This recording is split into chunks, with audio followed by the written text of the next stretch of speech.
Please listen carefully. Hello, universe. Welcome to the Optimist Daily Update. I'm Summers McKay. And I'm Arielle Tienko, and we are part of the team behind the Optimist Daily, Making Solutions the News. We bring you reader-funded solutions news every day in order to change the tenor of news media, social media, and the direction of your day to help us all get focused on solutions. 7 days a week, we publish positive news stories written by award-winning journalists and delivered online to your inbox and through our social channels. And also, we are sharing the solutions in a commute-worthy, walk-worthy, home office-worthy, back to walking your dog-worthy podcast. Today is Thursday, the 19th of May, 2022. Hello, Arielle. How is Amsterdam today? Amsterdam is sunny and summery, and you're right, I am back to walking my dog. It's very lovely to be able to share our quiet moments together. How are you? I am likewise wonderful, enjoying the spring. I think I have 5 more days before my dog comes home, so I get to walk him when he's home. I miss him very much. So Denali Sally is like in an intensive puppy training program. Yes. Wow. Yes, he went to a board and train program, and the reason we made the decision to do it is because he had grown really fast. He turns out to not actually be as mini an Aussie as he was going to be. He was already 25 pounds at about 17 weeks. Wow. And I just felt like I was not doing well training him. And I worked with him as much as I could. But where the base area of concern, there were 2 main areas of concern. One, he had gotten big enough that he could, when he jumps on people, he could knock Brennan over and they would play. And that seemed like that was not heading the right direction. And I needed help with that. And then also help with recall. He is an Australian Shepherd, 99% Australian Shepherd. And their job is to run and work and run and work, but I need him to come back. And we do have a lot of land and space for him to run to. But he actually ran out our front door and ran across the street. And unfortunately, a truck was coming, but it slowed down. They saw that the dog was coming. And so that was kind of the moment where I felt like I was out of my element and I needed some help. So he is at a board and train. He's been there for 2.5 weeks and I get to get him back. I have visited him twice, actually. Oh, you must have been so excited. I was so excited, but then I had to follow all the rules and I couldn't act really excited. I could give him cookies and pet him when he only did his appropriate things. wow. And when I pick him up, I have to do a 2-hour training as well. They're going to train me with him. But anyway, dog training, it's important. I know that people really want to hear about it on the Optimist Daily. That's definitely why you tune in for Solutions News. Well, let's just jump into solutions because it's Thursday. It's busy. We got a lot going on. We actually tasked the writing staff to go out and take a look at the current economic news and some of the other deeper dive issues that are out there right now because we know that we are facing an economic retraction. We know that the gas prices are skyrocketing and continue to do so due largely to the conflict in the Ukraine. So it was really important that we take a look at not just the headline news that's out there, that it's a lot of fear-based news, but dug into some of the economic reports and some of the larger source journals to understand really what our output as a world and what our capacity as a community looks like. My headline reads, "Turns out the job market isn't all doom and gloom after all." That may seem counter to what you are hearing in mainstream media right now, but life is a surprising adventure. And with many ups and downs forced upon us when we least expect it, it's no surprise that we have just come out of a global pandemic stronger. In the midst of surging inflation, fears of growth slowdown, data from the Bureau of Labor Statistics shows that slightly more jobs than expected were added to the US economy in April. Non-farm payrolls, which are the number of workers in the US excluding farmers and a few other job classifications, increased by 428,000 for April, exceeding estimations of 400,000 for that same month.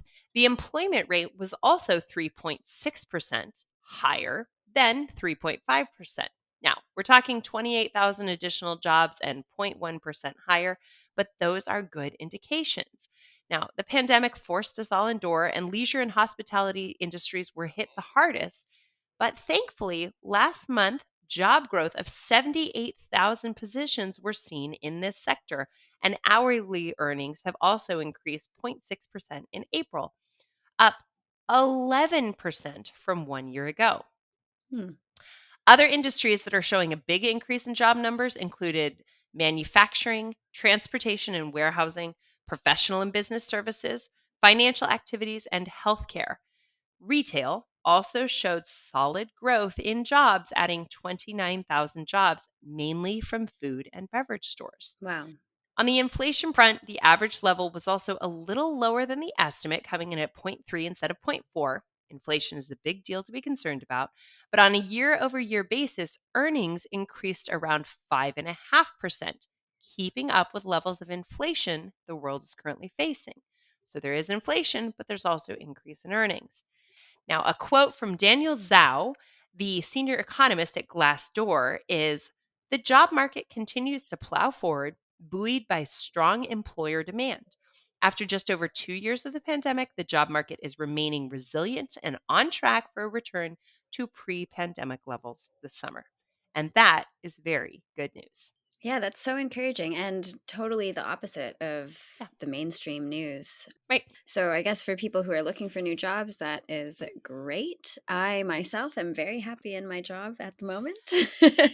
So, you don't need to worry about me sniping any of these jobs. Excellent. Excellent. You do not have to compete against Ariel for your new position. It is good news. And I think it's important news to share with those who are recent graduates to Hmm. encourage them, as well as those who are considering re entering the workforce at different stages in their careers. There is opportunity there, and we will get through this. So, definitely the opposite of what mainstream media is telling us. I feel like your story might also take on mainstream media a little bit. Yes, we're going to pivot from the job Hmm. market and economy and go straight into kind of the fluffier news. Well, actually, the topic of this article is not fluffy at all. Hmm. The headline reads 4 Ways We Can Drown Out the Toxicity of Diet Culture.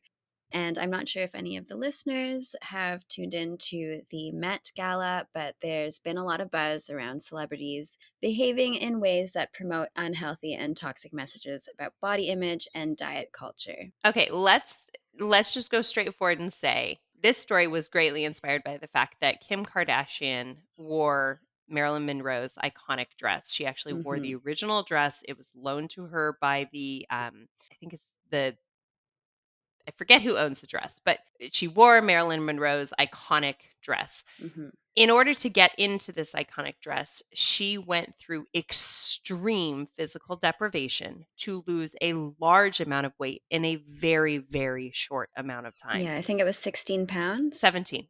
Yeah. 17. Oh my 17 goodness. pounds in 3 weeks. The way that she did it wasn't healthy. So, that's where this story is really coming from. So tell me more. Okay, well, the glamorization of extreme weight loss continues to be a pervasive problem, especially considering how much sway social media has on our emotions and mental state. On top of the emotional and mental issues, there's a physical side. There's already evidence that shows how extreme or constant dieting is one, unsustainable, and can lead to weight cycling. And that means repeatedly gaining and losing weight. And this fluctuation is associated with an increased risk of type 2 diabetes, cardiovascular disease, and even premature death. This article goes into some words of wisdom from Paula Atkinson, LCSW, a psychotherapist in Washington, D.C., who specializes in eating disorders and body image. I don't know about anybody who's listening, but I myself struggle a lot with body image issues. I think a lot of my peers do. It's not an uncommon thing to be dealing with. So it's good to see now that there seems to be more people, celebrities, health experts, and just regular people alike who aren't standing anymore for such dangerous messages and are calling out influential individuals on their harmful behavior. This article outlines 4 things that we can all do to help stop toxic messages about diet culture and body image. The first tip is to remember that crash diets backfire in the long term. There is a 2020 meta analysis that this article discusses, and this meta-analysis looks at data from many popular diet patterns, such as low-carb, Mediterranean diet, low-calorie, low-fat, macronutrient counting, and etc. The research revealed that even though it's true that most people would lose weight in the first 6 months of all these diets, almost all the participants would regain most or even all of the weight within the same year. The second tip is to curate the media you consume. These days, we are pretty much barraged with exposure to celebrities and, so you won't be able to dodge every harmful headline, but you can choose to stop following people or accounts that make you feel as though you and your life are not good enough. As soon as you start feeling like, oh, my waist isn't tiny enough or my butt isn't big enough, whatever's trendy at the time, stop following those accounts and just follow social media accounts that encourage healthy relationships with food and body image and self-esteem. Another thing we can all do is to stop putting celebrities on a pedestal.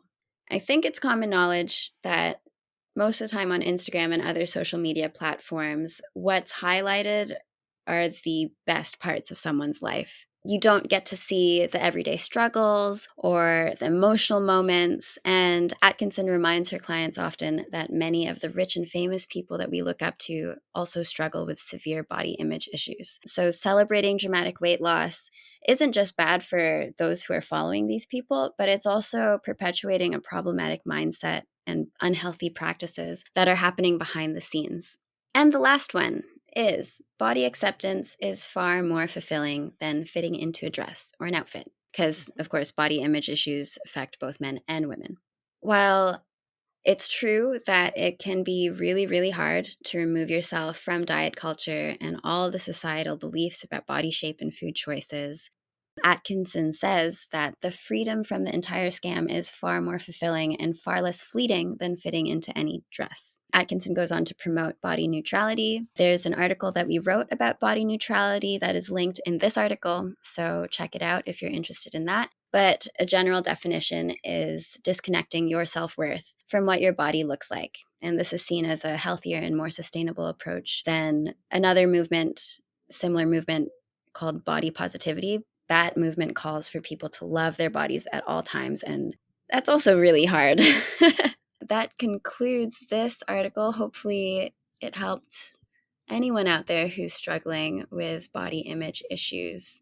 I think this article is really valuable. I don't think there are many people on this earth who don't struggle with body image issues. And I have really enjoyed moving into body neutrality, where working in my body to feel the healthiest I possibly can so that I feel strong has very little to do with what it looks like in appearance. And I've really enjoyed, since you first wrote the article about body neutrality, tapping into that and going to my yoga classes and feeling like my body wasn't something that I had to fight against, but instead something that I have to live in and cherish. And I would never want my daughter to feel negative about her body. So I know it's my responsibility to be as neutral with my own. Thank you for taking on this topic again. Ha, this one makes me laugh. All right. So other stories today. Why an anti-vision board can help you achieve your life's goals. New desalination system uses Teflon-like membrane to make seawater potable. Study reveals how our mind holds information. How scientists are bringing humanized cells back from the dead. That and much, much more, as always, everybody, is available on the Optimist Daily. Thank you for listening to today's Optimist Daily update.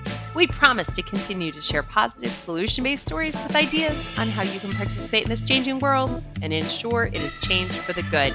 If you haven't already, consider becoming an emissary for as little as $5 a month and participate in reader-supported independent journalism. To support us for free, consider sharing us on your socials. You can email a story to a friend or family member, and we would really appreciate it if you can leave us positive reviews for our podcast on Apple, Spotify, or wherever you listen to us. Be part of the solution-changing consciousness and addressing our world's biggest challenges with a problem-solving mindset. Everyone, let's keep the Optimist Daily free to all who need it, supported by those who can. Thank you so much for tuning in, and we will be back tomorrow with more solutions. Bye for now.